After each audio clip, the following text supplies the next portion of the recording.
Hi. It's so nice to meet you, Ashley. Thank you. You too.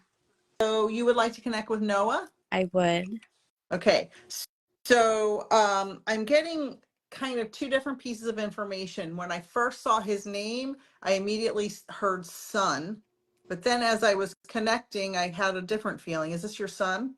It is, Okay, yeah. perfect. Thank you. And now I'm hearing, now, please forgive me if I'm incorrect on this, but this is what I'm hearing loudly, and there are a lot of people on here, and I never want to hurt somebody. I'm hearing childhood cancer. Did he have some kind of cancer? Not cancer, but he had something different. Something that was a disease. Mm-hmm. Okay, let me see what he says.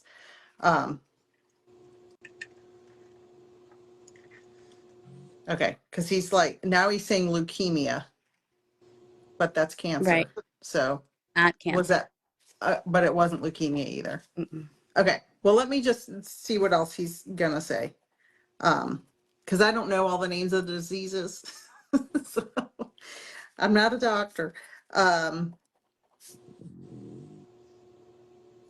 Do you have, and this may be because I was talking about Jesus earlier, but he's showing me a Christian cross.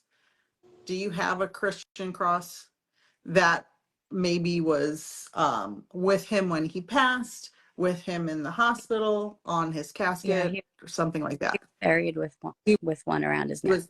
He was buried with one around his neck. Okay, thank you. And he's showing me, this could be a symbol for just a young child, but he's showing me a white casket or a light colored casket. Did he have a light colored casket? Yeah, it was white. Okay, thank you.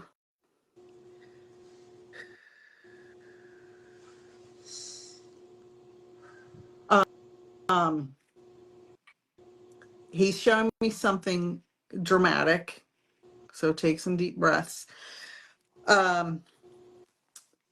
Did you hold him after he passed? Mm-hmm. He's making me feel like it was very difficult for you to let go. Yeah. They almost had to pry him away from you.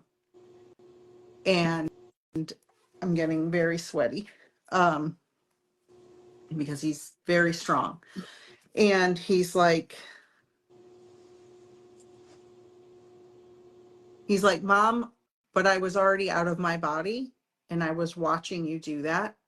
And just know I was still there with you, even when they made you let him go physically. He was still in the room with you. Mm-hmm. And he's saying, it's almost, and now I'm getting chills.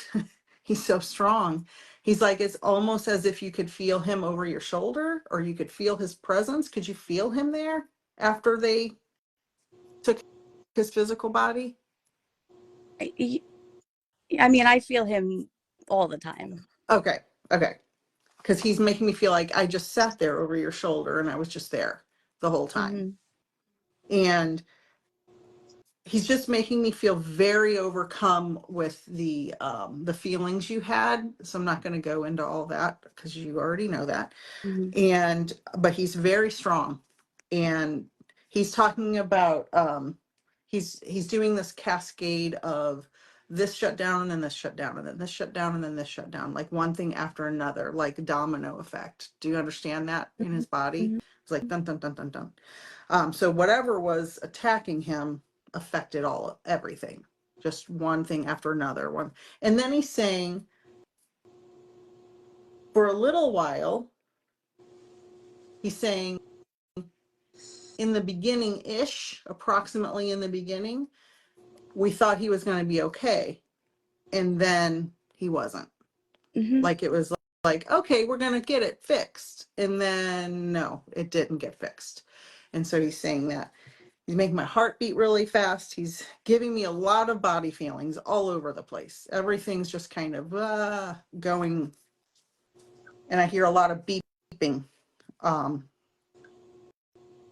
then he's showing that you're like over him like leaning over him when he's in bed, and you're like pushing his hair back and like kissing his forehead, pushing his hair back and kissing his forehead, and just like telling him things. He's like, I could hear you. Were you afraid he couldn't hear you? Mm-hmm. He's like, I heard everything you said. And he's saying, let it go, or let go, let it go, or let go. Were you telling him it was okay to go? No, I didn't want him to go. No.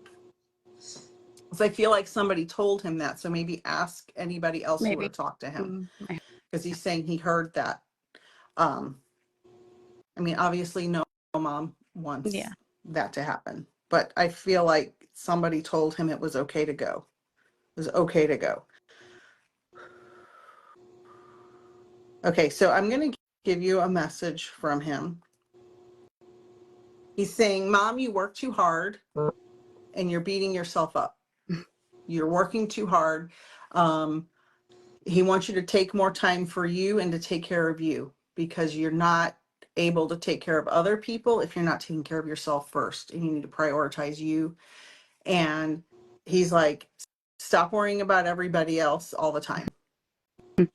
He's like, you could not have stopped what happened. You couldn't have changed what happened. You couldn't have helped me in any other way than you already did. His life was, he was in your life for a reason. And he's saying he taught you things Oh my. that you didn't know you needed to learn. Do you understand why he's saying that? Yeah, in the speech that I gave at his funeral, I mean, that's what I said. I said he was put here, and he taught me how to be strong and brave, and he changed who I am. Beautiful. Thank you so much. He is so around you. He so loves you. And before it drives me crazy, what did he have?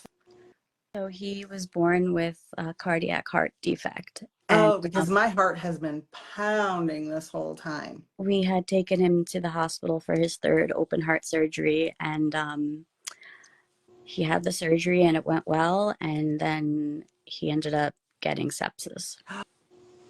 And that's when his body started shutting down, because it Mm-hmm. was all over the body. Okay. Mm-hmm. Okay. Thank you for telling me that. Thank you.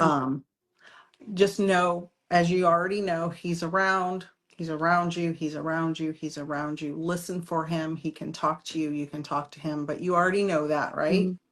Mm-hmm. And he loves you very much. And he really, really wants you to take care of yourself and prioritize yourself. Thank you. I really appreciate it. You are very Thank welcome. Thank you you. for letting me connect Thank with Noah. you. Good night. Bye.